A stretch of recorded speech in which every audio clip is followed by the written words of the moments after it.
Hello everyone, this is the MSPoweruser Podcast. This is the podcast for the Microsoft enthusiast and power user.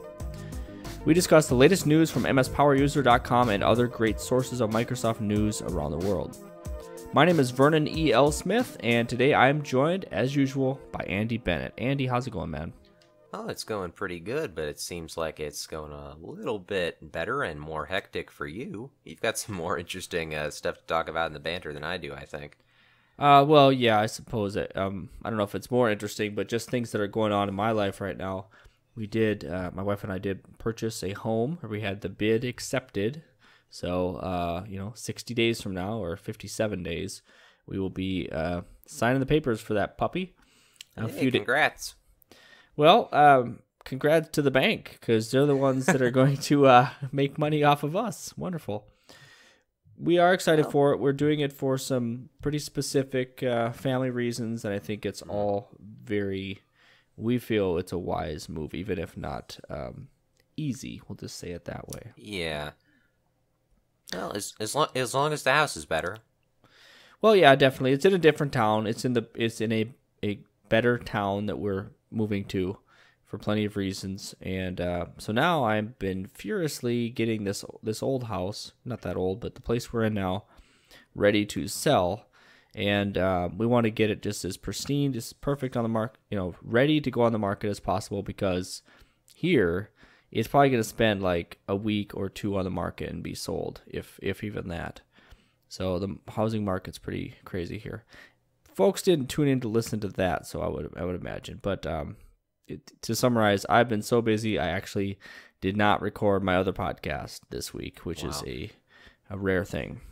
And something I want to mention before we get too busy is that Daryl Pritchard contacted us after the last episode and about the LinkedIn deal does not have anything to do with the layoffs at all. So there you have it. Mm-hmm. Other cool stuff that's also going down soon is that well, I was going to ask you about your week, Andy. You didn't really share much, man. Well, I got the Xbox One S, and so we're going to be reviewing that, and the review should be done around Monday.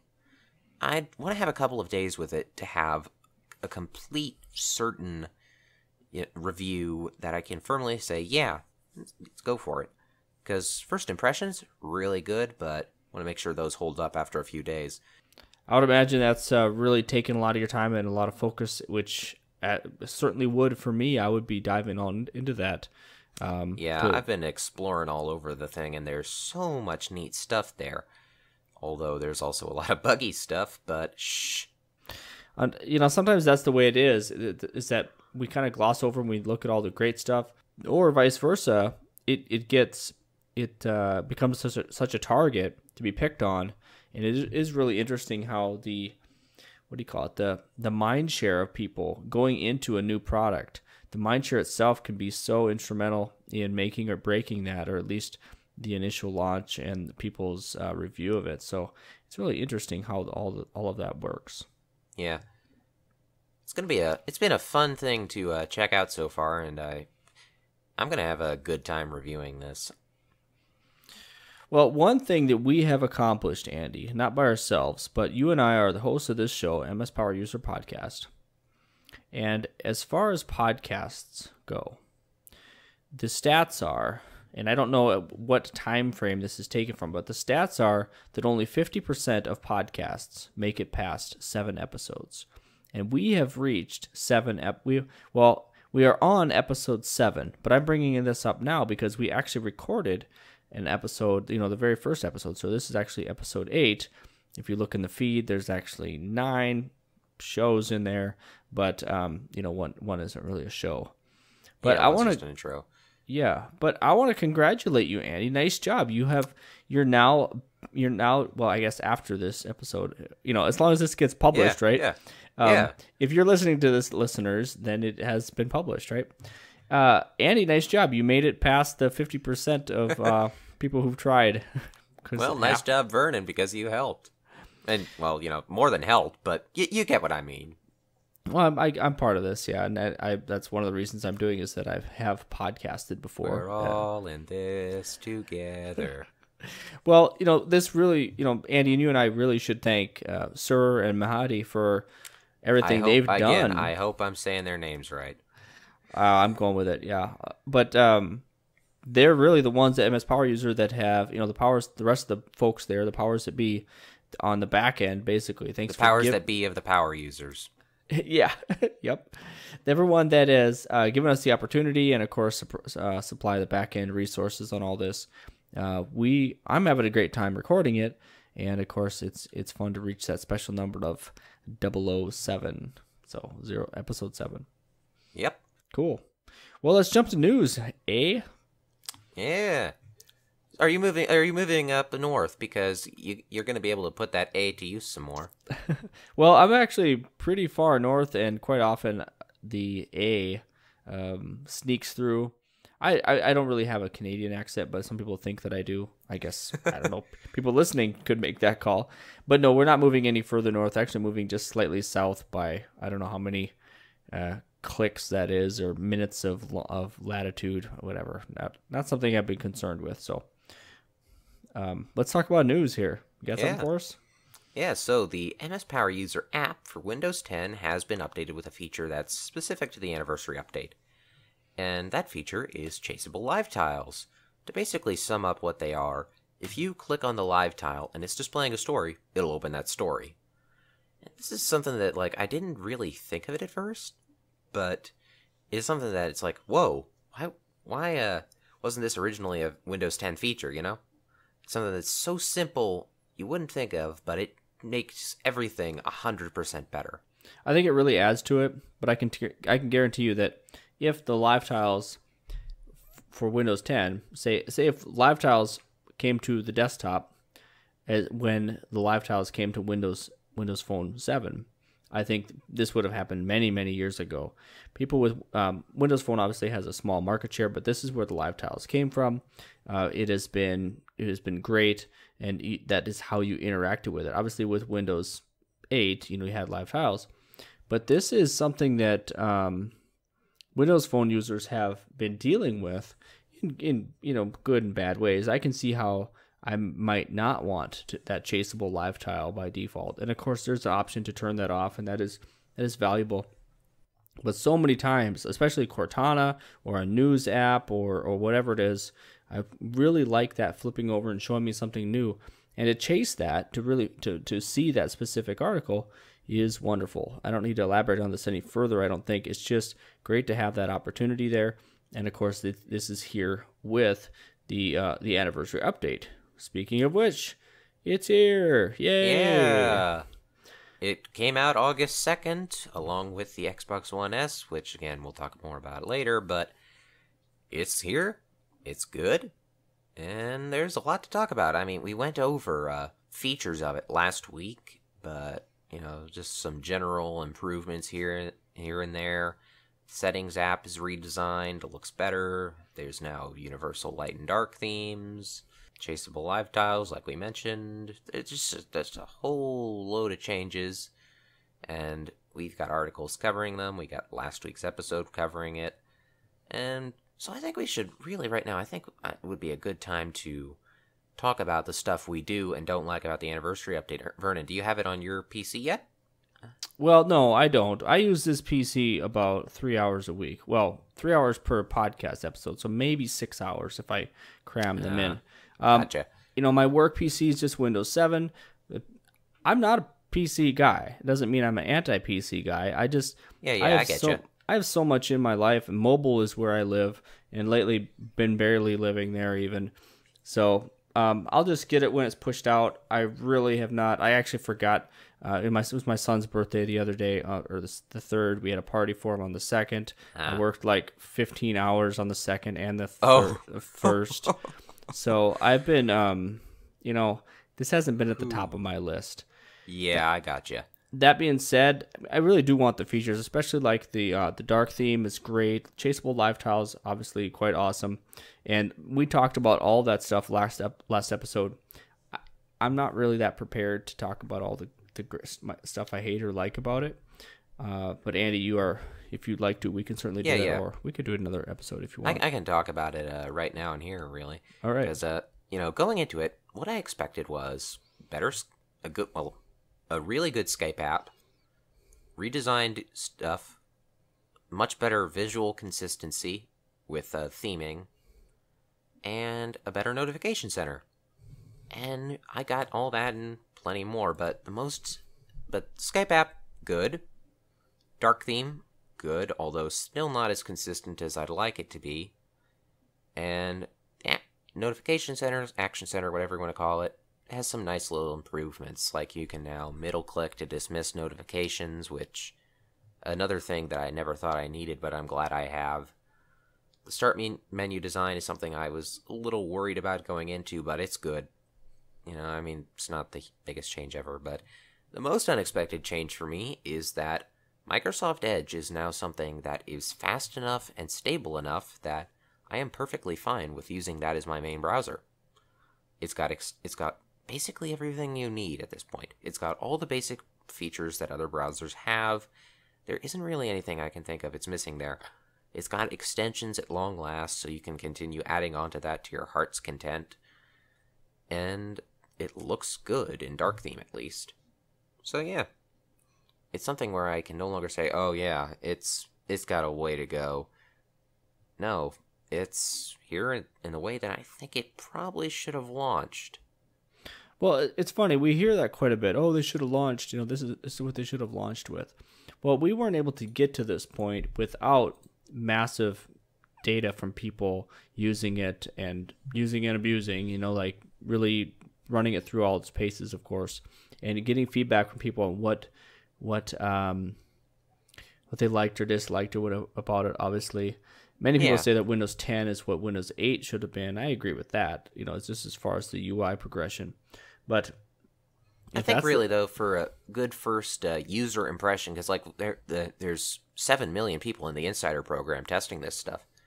For just the everyday user to have their best first impression, I think they should have maybe waited a bit and, kept IE there, still kind of tucked away, but kept IE there, got everything set up, and then, at this point, release Edge to everybody instead of just Insiders. But that's just me. Well, I actually thought you were talking about Windows 10 itself. So when you're referring to Edge, I completely agree about that. I really, really do. That is unfortunate that these few things that they fixed that made it quite a bit better, okay? Broadly, in general, you're right. That should have been the launch experience for people, because many people, when they got Windows 10, oh, this is Edge, I guess I'll try it, and oh, no extensions, or just, oh, all kinds of different lame stuff that seemed pretty rudimentary to them.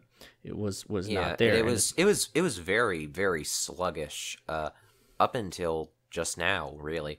Even back during the November update, I used it and I would still have delay at times when scrolling. I'd get like half a second delay with scrolling, and now it's instantaneous, which totally changes how the browser feels. Mm-hmm.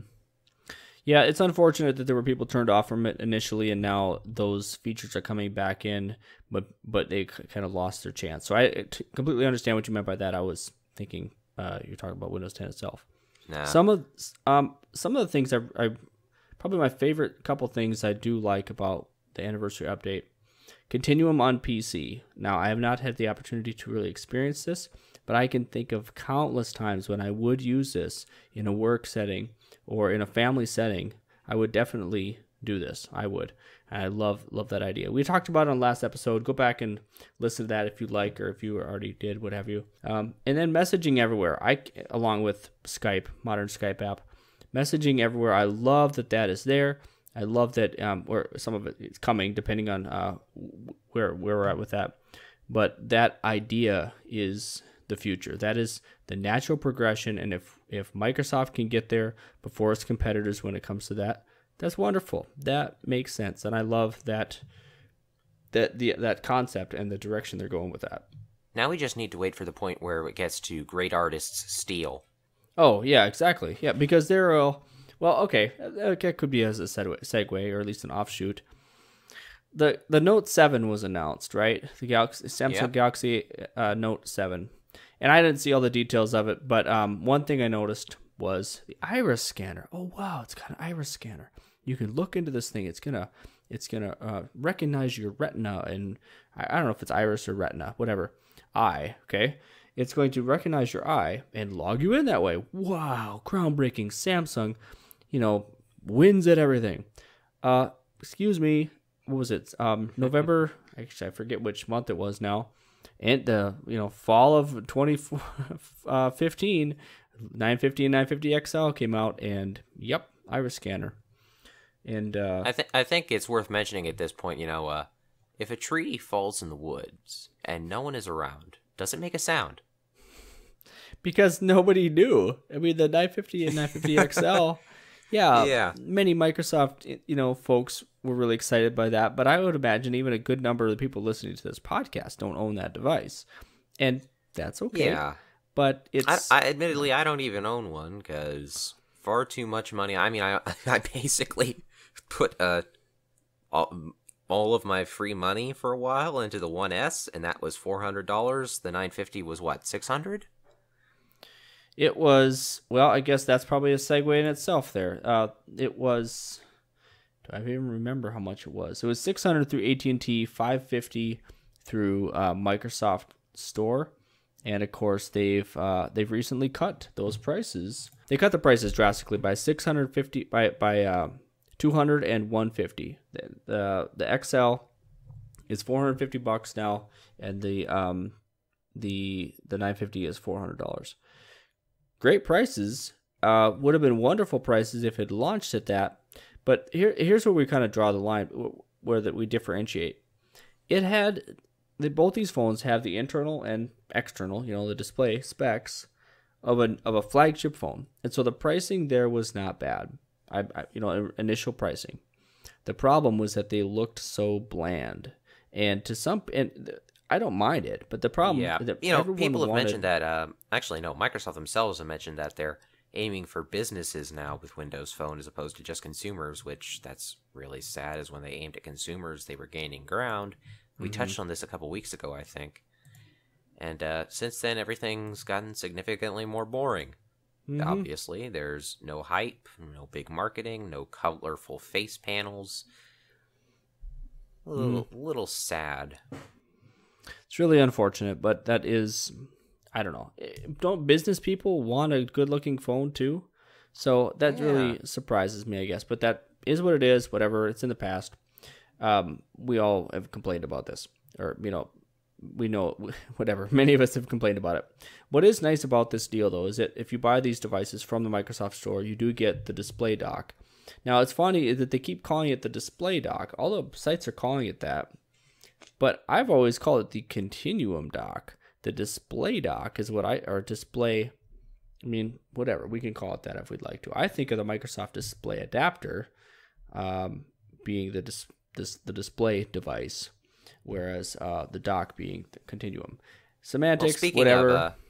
Speaking of semantics, that leads on to our next topic. Apple advertising the iPad Pro as a computer.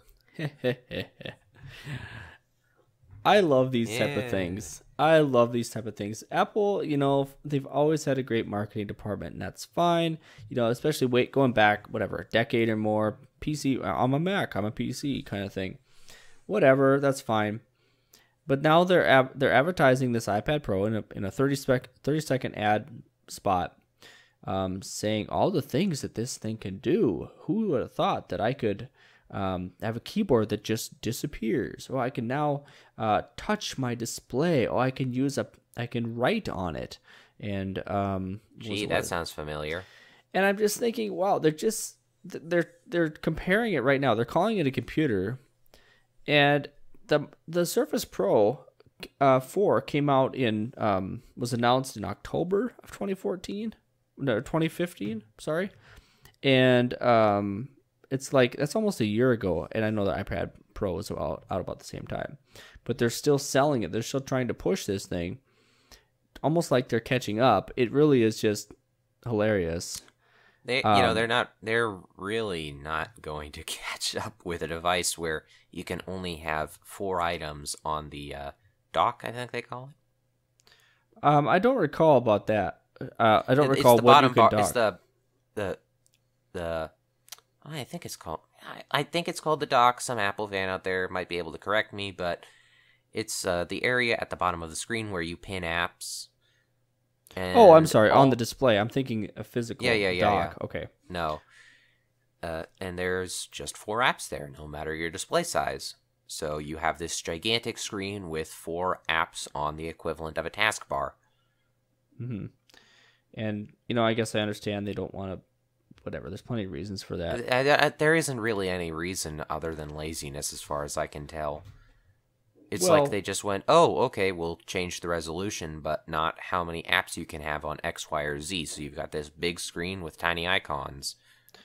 It's been criticized for plenty of reasons, but the problem is that it has not changed that much to where, the processing and all that, talking about the iPad Pro here, so that you can't do much more with it. Where the Surface Pro 4, especially, a 8 gig or whatever version of this, with an i7 in there, even an i3 or whatever, they're full computers. I mean, it's that would a mid-range Surface Pro 4 is going to blow away my desktop in this case, and to dock that and actually run your business with that and do real work with that, and the other point too, that this iPad Pro, obviously they didn't show Microsoft apps or programs on the iPad Pro, and apps in their case. But that's probably, if you're using the iPad Pro in a pro computer type scenario, you're probably running Microsoft's apps anyway, Office or Outlook and those. If you're using an iPad Pro in a professional setting, you're probably wishing you weren't using an iPad Pro. Yeah, I mean that cannot be your first device. I just cannot, I mean, I can't entirely see the market as the people who are Apple fans and would use a laptop, have MacBooks, Apple's own laptop line. Yeah, you'd pay 3 times the price of an iPad Pro, or twice, depending on. Yeah. I forgot about the price difference there, but still, I mean, with the accessories of the iPad Pro, you can get into a pretty decent Windows or Surface Pro 4. And the thing with the Surface Pro 4 is that you can dock it and use all the great stuff that you need. You can sit down and run 4 monitors or whatever, and maybe you can do 4. You might need an extra adapter thing for that, but you get the idea. That can be your real workstation with real, plug it in. That thing powers everything. Where an iPad Pro, you can't do that. I mean, you can't even. I don't know, whatever. It's. Hey, to quote Microsoft marketing about the Surface, it's a tablet that can replace your laptop, and that's basically it. Mm-hmm. And it literally can replace your desktop. I mean, with the right peripherals, it can power that. You want to talk about maybe having a phone replace your desktop, a phone that might be known as the Lumia 830. This is interesting, and this isn't really that interesting for me because I don't have the time for this. Someone with more free time and intelligence, obviously, than myself got Continuum to work on a Lumia 830. I have the Lumia 830. I like that device. It is one of my favorite devices. It is just a 720p display, which is, it's fine. 5-inch display, I think is what it is. 1 gig of RAM, Snapdragon 400. And hey, that's great that they can run that. It is a quad core, and that's why they can. Yeah, and it should be, that ability should be coming to more phones unless Microsoft changes something. But I know the guy behind that. His name is Gus. So hi, Gus, if you're listening. But he's been developing an app that allows you to modify all sorts of things about Windows phones. I haven't been following it too close lately. Sorry, Gus, but yeah, I again haven't been following it too closely, but I'd assume that you'd be able to do this to more phones. I think people are only going to do this if they want to fiddle around with it just because they have that phone laying around. I mean, I really can't see a reason for Microsoft to go backwards in compatibility and add this feature in to existing devices. I mean, I'd expect them to probably change it and block it because there's going to be at least one guy who does it to his phone, bricks it, and then says to Microsoft support, yeah, I did this, and then they're going to go, oh boy, let's stop about 50 more support tickets, or 5 maybe, given the user base size, but, and just, stop that. Yeah, I really don't see this going very far, but it is interesting to see that it's possible, and it's nice to see that well, basically just it's nice to see that it is possible. That's kind of cool. All right, what's next here? We're jumping around a little bit, but the Insider program. I forget now, Andy. Are you part of the Insider program for one way or the other? I am not at the moment, but really at this point, everyone's on the same build with the exception of, I think it's the Maps app that got an Insider-only update. I believe so, but I am. I mean, like I'm using it on most of my phones. At least four. Yeah, I think at least 4 of them I'm on Insider. But my PC, no, and I haven't for a while. And at this point, I'm tempted to roll back from. Well, here, let me back up again. When we think of Windows Insider, we really do think of the desktop because that's a huge. I mean, most of those millions of people on Insider program are using it on big Windows, as I call it. And there's still a large handful of people using it on mobile, and I'm one of those. And there are still updates coming along with the Insider for mobile. The anniversary update for mobile has not been pushed out yet. It's coming, but of course the Insider. I think they said it was previewing. supposed to come around August 8th. Don't quote me on that, but I think that's it. It's coming. There have been some leaked stuff. Leaked things saying that that's when it's coming. I'm running the Insider anyway. I'm not. It does not. I think the majority of people with Windows 10 phones are running Insider. If they're the newer, yeah. If they are, I'll just say if they're a little bit mid-range and above. If it's those entry-level devices, tons of people using those. They don't even know what they're using. No offense to those folks, but you're probably not listening to this podcast, and so they're probably not listening. Or probably not. We are MSPoweruser. Yeah. So anyway, Insider build. I mean, is there a reason to use it right now? Yeah, whatever. Okay, if you want to be on the leading edge, but there's really nothing new coming out right now. Eventually Redstone 2 stuff is going to start coming our way. We get to try that out. That's interesting. That will be cool. But yeah, right now, not that compelling. All right. What's next on the list? Let's see. Starbucks. Yay! Starbucks app for Windows 10 mobile, not for desktop or big Windows. It launched to the delight of hipsters and baristas everywhere. Except the fact that hipsters all have iPhones, even though they're possibly the most popular phone out there. Yeah. Whatever. Doesn't affect me. Does not affect how I live my life. I suppose it did affect 16 megabytes on my phone as I did install it. Don't know if I'll ever launch it. Whatever. But round here, we go to Tim Hortons. Well, whatever. I don't drink coffee anyway, so. I bet you eat fake bacon, too. No, I don't, actually. Oh, okay, that's good. Fakin? Yeah. Also known as Canadian bacon, Canadian fakin. Oh, I see. I see what you mean. Nope.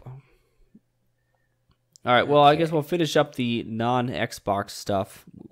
This is a boring one for everyone, Office. But for many years, it wasn't years. It feels like years.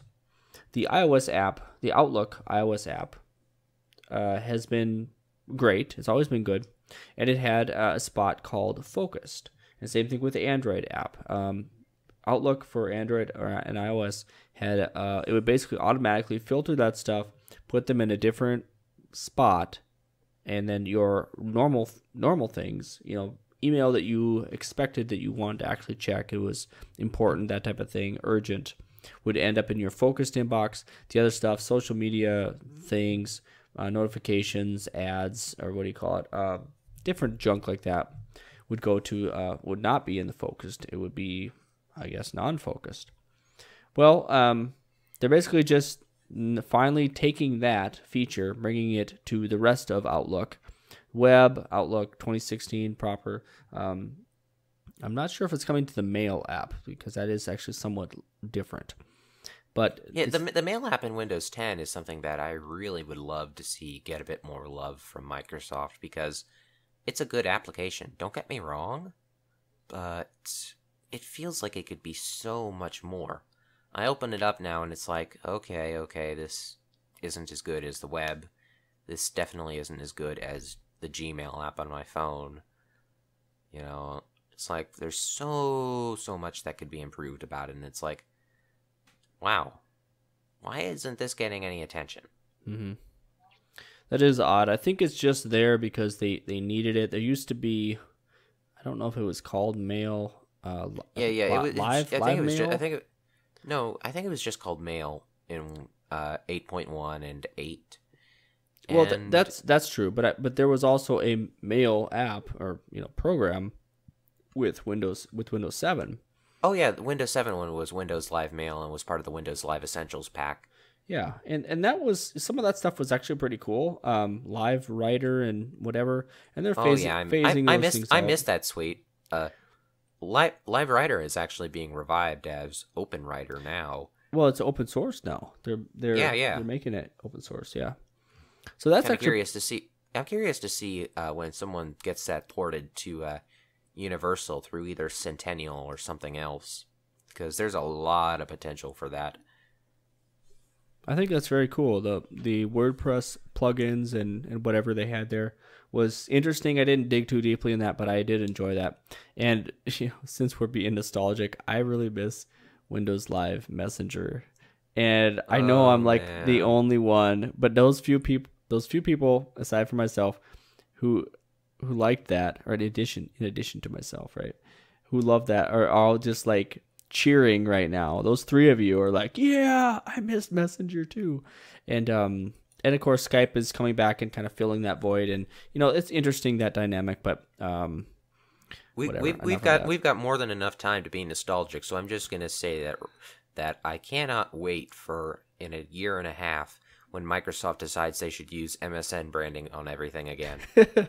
That's a very good point. That's it's ridiculous and hilarious how they jump keep around switching branding. between they switched between MSN, Bing, then just took that off entirely.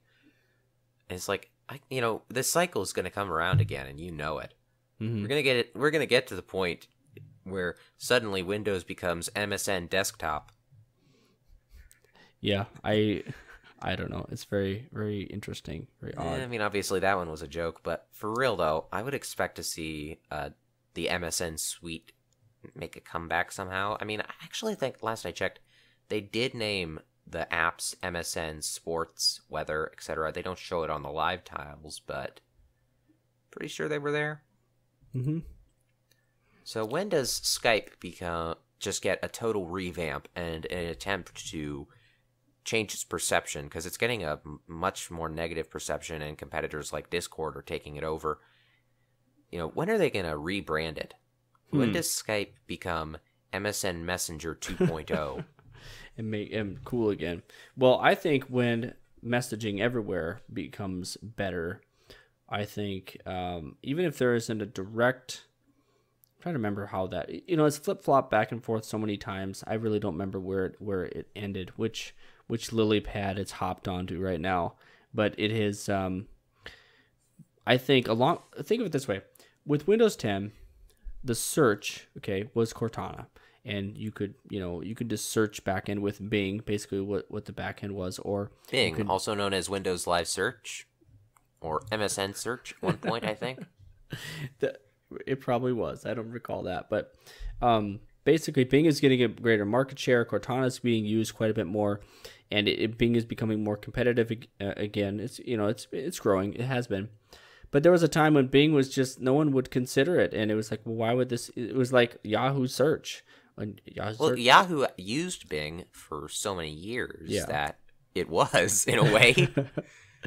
And for a while then, it was Bing. I'm sorry. Bing was same results as Yahoo. Of course, Bing was the source, but just to go with someone who knew Yahoo first, I used Yahoo until like 2011. Mm-hmm. Bing was Yahoo with gift cards. And I forget at what point they introduced the gift cards. I do think it was around 2012. And they're still keeping that practice up to date with Bing Rewards, which is a great reason to use Bing. a great reason to get started with it. You know, you do X amount of searches per month. Congratulations, there's $5 or a sweepstakes entry. Mm-hmm. But that was what brought me over, despite all the mockery. You know, I've had this conversation with people too. Basically, like my siblings, they use Android and iOS. My two brothers, and I just asked them about their search experience, and I don't want to get too long here, but basically, they said, all right, fine, convince us of Bing. And I said, whether you think the results on Google are better or not, whatever, I'm not going to debate that. Many people feel very strongly about that. I'm just going to leave that argument out. Even just going to Bing as your homepage or whatever to search, there's a cool picture there for one. Now, if that doesn't appeal to you, that's fine. But it is actually pretty interesting for some people. The news items on the bottom are great. They really do. You can customize them just as perfectly as you can or as you'd like. And of course, lastly, the Bing rewards. I mean, that is great. And just recently I had cool pictures, free money. Yeah, I mean, I think it was just 600, maybe 650 Bing rewards points got me a $10 Microsoft gift card. Now that's pretty rare. Yeah, those are on sale. Those are on sale. You know, air quotes here. Yeah. If we're counting Bing points, as money, you can get a $3 Microsoft gift card. Yeah, is it $3 or $5? I think you can get them for. There was a 3 and a 10. Pretty low point counts. There's 3, 5, 10, I think. But you can get started with buying Windows Store gift cards at a much lower price than the other ones in terms of Bing rewards points. So that's something to look into.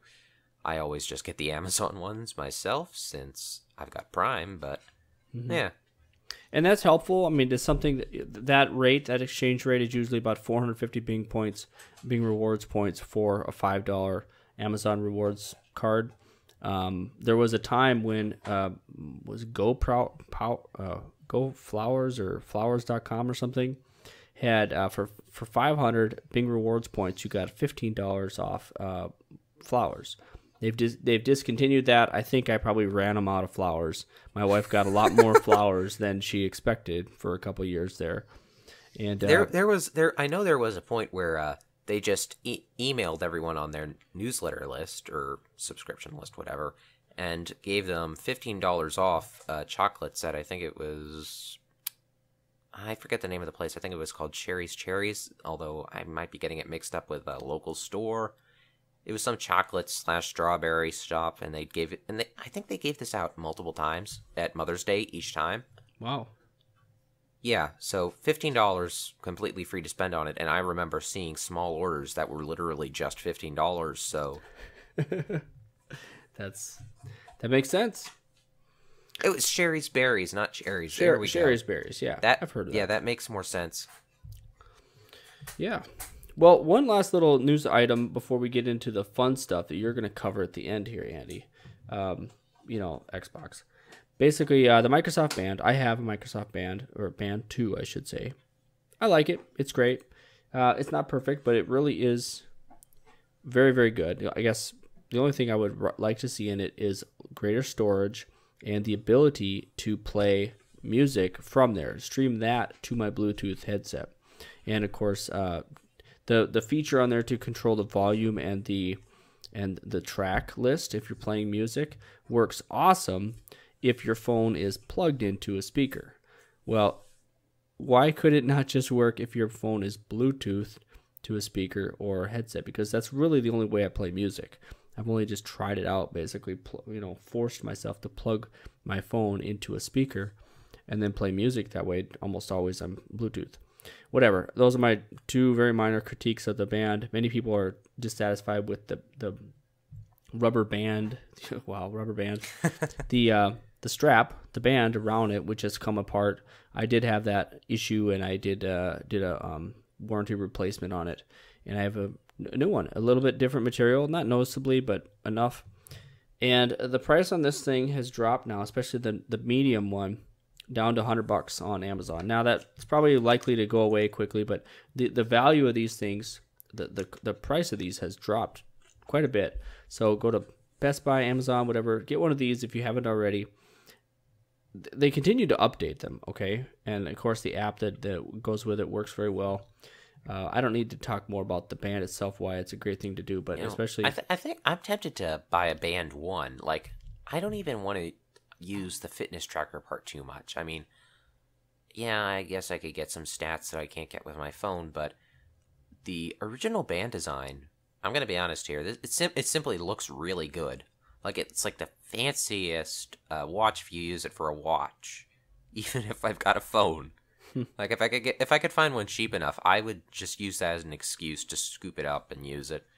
Because, well, the design of the Band 2 doesn't really catch my eye too much. That original looked real good. Well, honestly, Andy, I think you're the first person I've heard ever say it that way. I think most people really thought the Band 1 was kind of clunky looking and the Band 2 was a huge step forward. Now, I'm expecting a Band 3 pretty soon, especially with them dropping the prices on this. We've heard a few different rumors, nothing real set in stone, and I'm trying to remember which upcoming event would happen, but I would imagine before Christmas we might have this thing announced and launched. I don't know, whatever. We'd love to see another phone too, but that's probably not going to happen. Yeah. Yep. Well, moving on to new models of stuff, and also the fun stuff, which Vernon, sadly, is left out of, I'm afraid, as he not only hates fun, he also hates spending $400 American on an Xbox. That's rough, yeah. So, man, my wallet's crying more than I am. You shelled out, but you're happy with it so far, huh? I'm very happy with it. Like I said at the start, the review of it should be up around Monday. I'm gonna get through a chunk of it tomorrow and hope the whole thing doesn't crash and burn over the weekend. So, yeah, it's gonna be. So far, it's been. This spoilers for anyone who wants to read my review later on.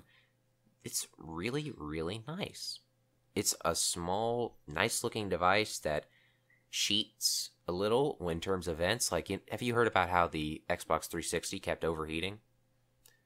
For the Xbox One original model, they just put in a giant fan. Now, this time, no. They not only have a giant fan, which is pretty quiet, by the way, at least by comparison to the original Xbox, which I've been using and have to turn the TV up so I don't constantly hear, but the design has all these little holes over it, right?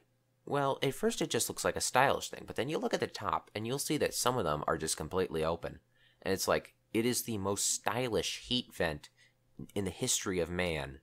It's like, there's no way any heat is staying in that thing. I put my hand on it after playing something that was pretty intensive on the system, and it's like, whoa, it's super cool.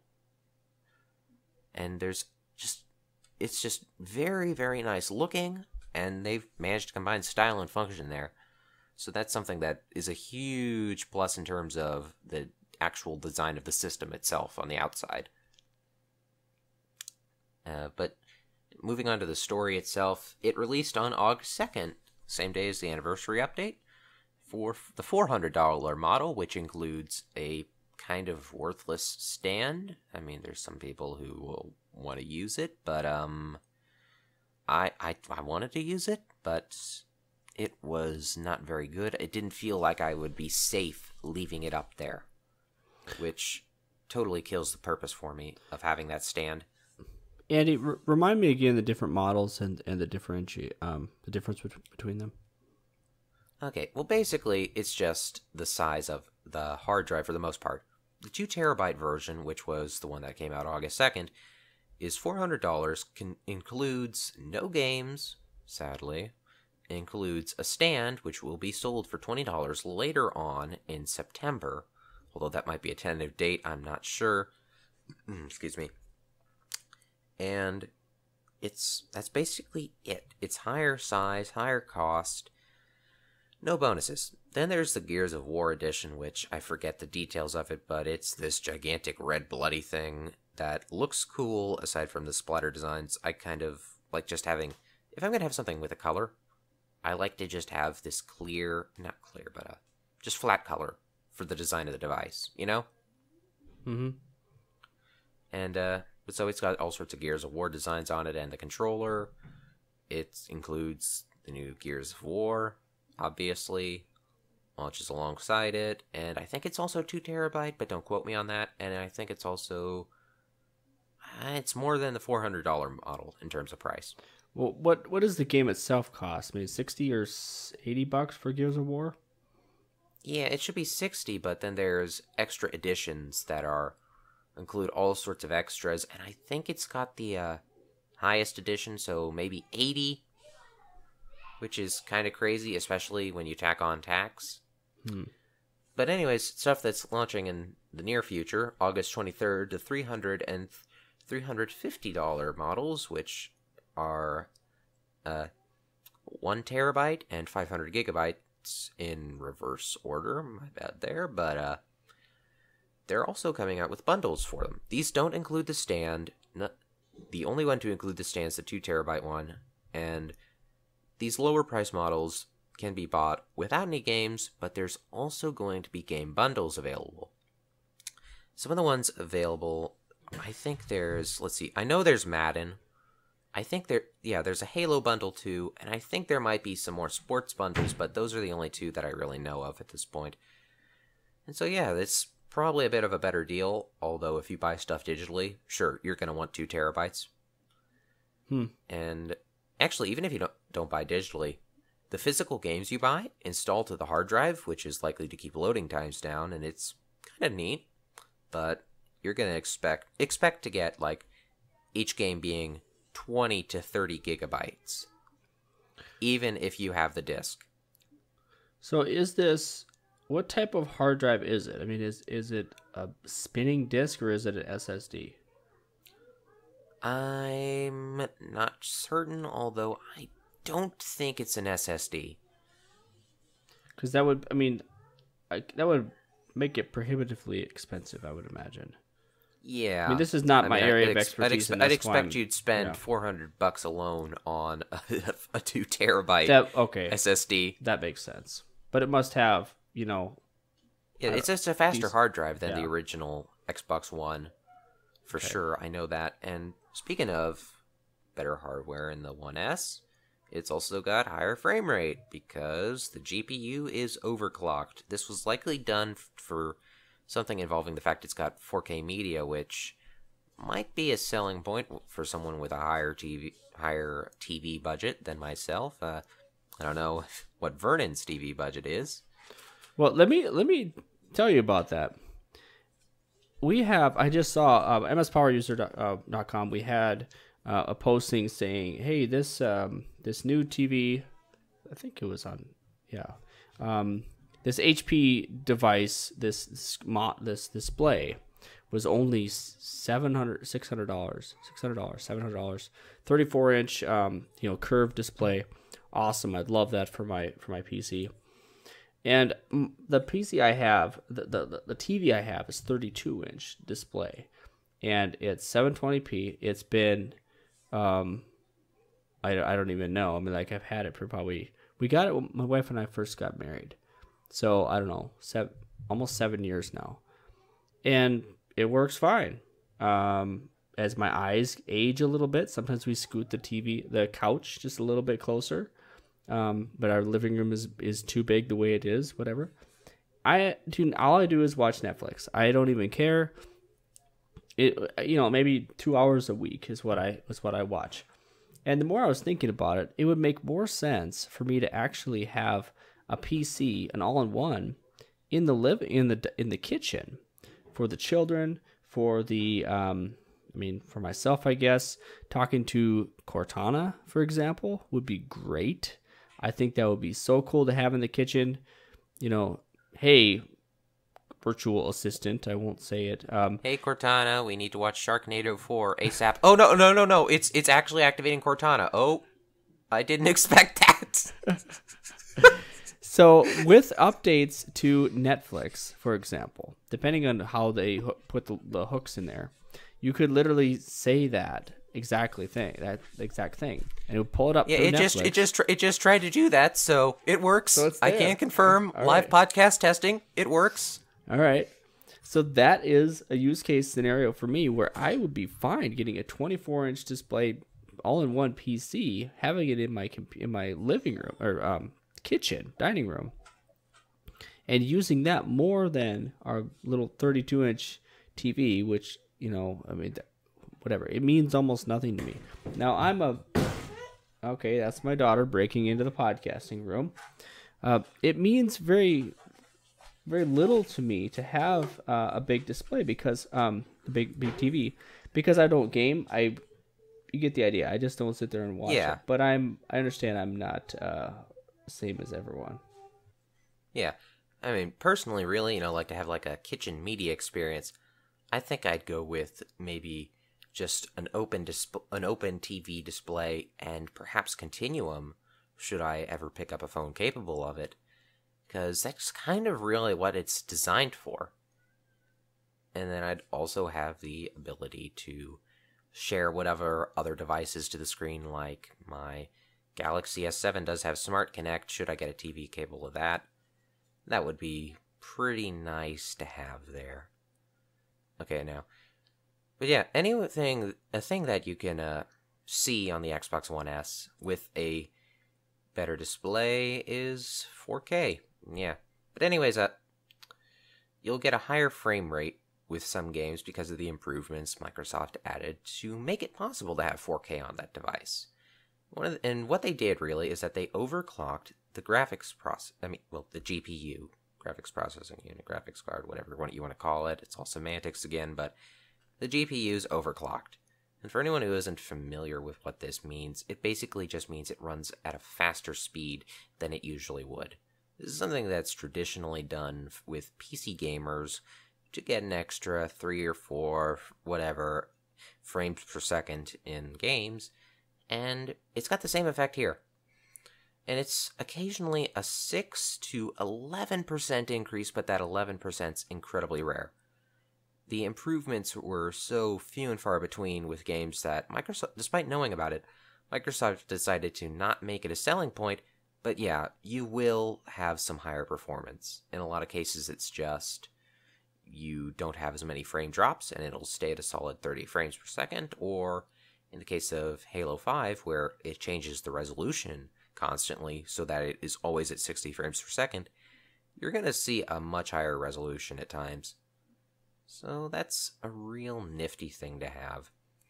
And speaking of nifty things to have, which Vernon can't experience because he hates spending money. That's true. Well, that's not true. I love spending money. I just don't get the opportunity to do it as well. I mean, I am spending money. Many monies on a new house.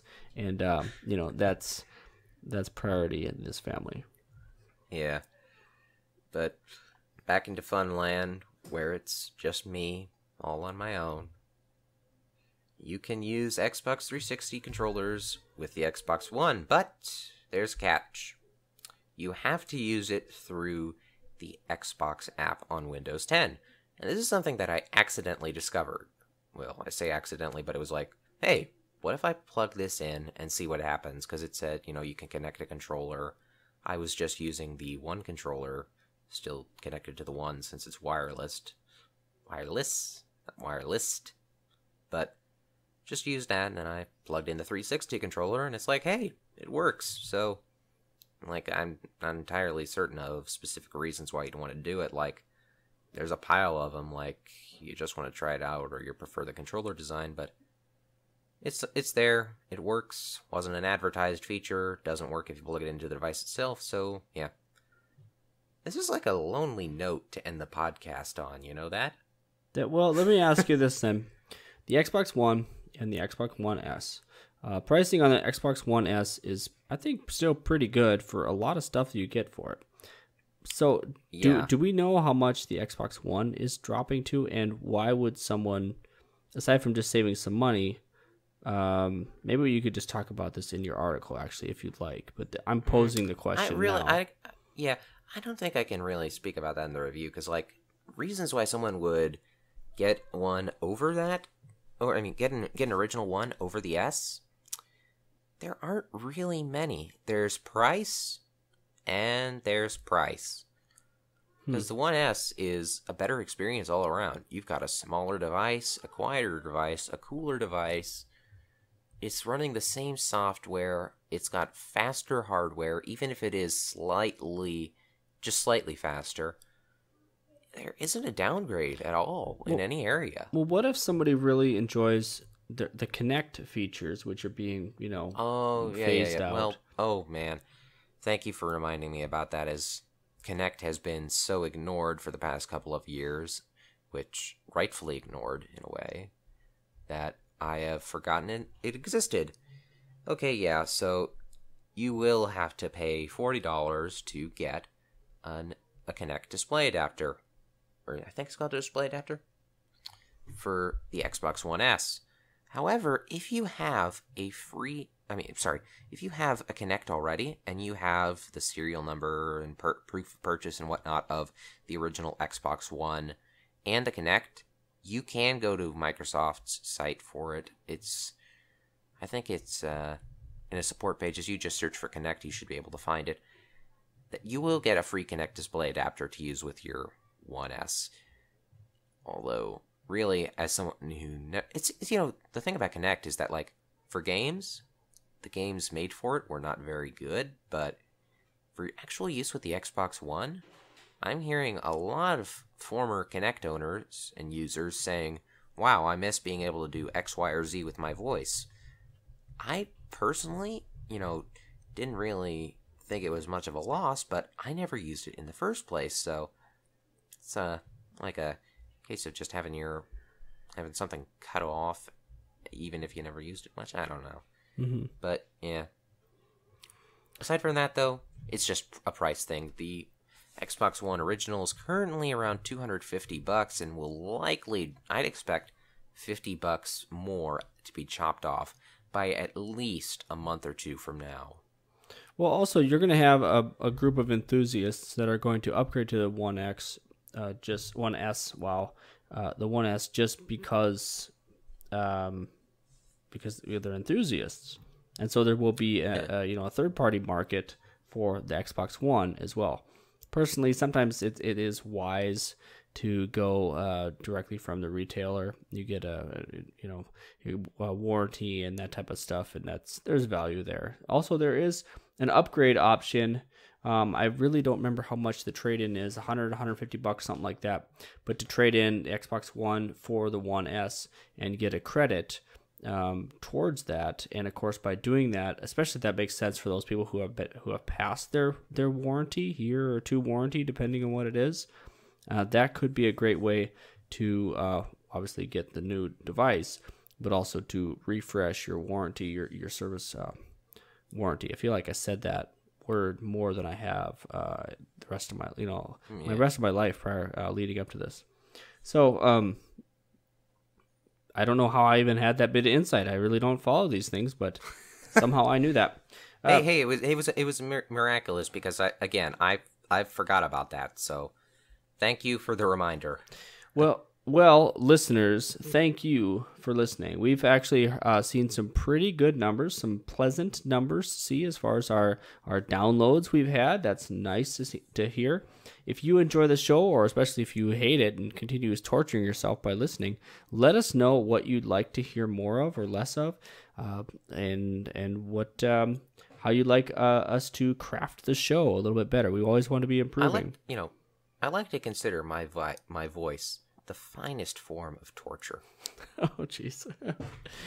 Well, I just love podcasting, and eventually I may get good at it. So, hey, you're good. I'm just waiting to get good myself. Well, folks, you can listeners, you can follow the site MSPoweruser, obviously, on Twitter at MSPoweruser. By doing so, that's one way you can find out when the new episode is released every week. And of course, a better way would be to subscribe to the show using your favorite podcast app, or you can use your least favorite podcast app if you'd like. And of course, by doing this, you're going to have the latest episodes going to automatically download. You can set it up that way so that it's on your device.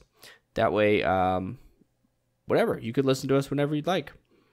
If you feel compelled to interact with us individually, Twitter is our favorite medium, mine at least. And Andy, that's pretty much your home on the web, right? Yep. Tell folks where they can find you there. You can find me at FusionFan45. I recently did a little poll to see why people were following me, and MSPoweruser stuff / Windows stuff was in the lead of that, so congrats. Cool. That's a really good idea. I should probably do a poll like that and figure out why people are torturing themselves by following me, right? If you're into that type of torture, follow me on Twitter at VernonEL. This has been a great episode. Have a great week, everyone. Take care.